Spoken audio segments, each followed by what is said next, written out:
the workshop allowed some really good space to be present and reflect on what we think about the landscape currently and where we want it to be. I'm not an artist and then a person, right? I'm both at the same time.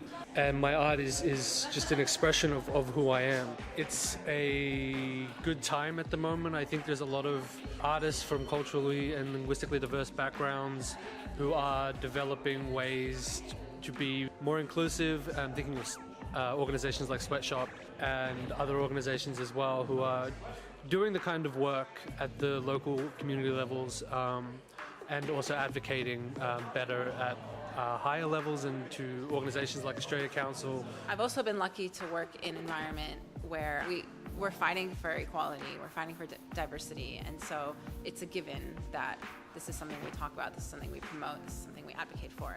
Almost radical policy that shifts the power balance, because unless we do that, we're kind of just reinstating the status quo.